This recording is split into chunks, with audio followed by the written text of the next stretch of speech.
An abundance of rules often leads to analysis paralysis among members, as the sheer volume of information becomes overwhelming.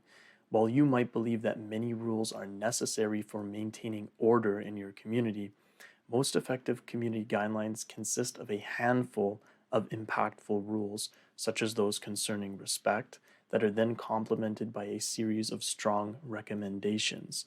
These recommendations are valuable suggestions for members to consider, but they do not carry the weight of the essential rules. Note that while recommendations are indeed useful, they should not be presented as mandatory rules because excessive rules can become a burden for members to remember.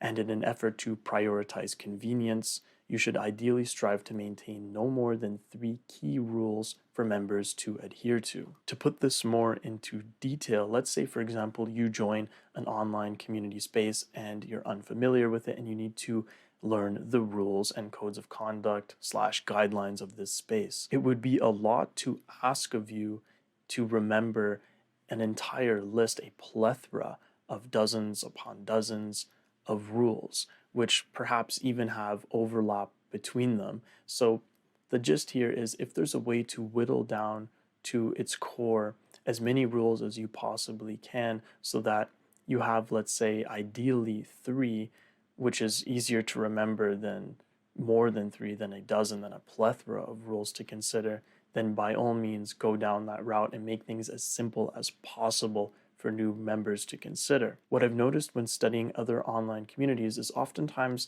community builders will package strong recommendations as rules. And this isn't to knock on strong recommendations, they absolutely have a place, but they have a place as recommendations and not as mandatory rules. So when it comes to establishing the rules for your community, make sure that you're providing rules and not rules supplemented with strong recommendations. You can have the strong recommendations somewhere else in your community, but as far as the rules are concerned, you should limit them to a small amount that are easier to remember and that are high leverage and high impact in of themselves.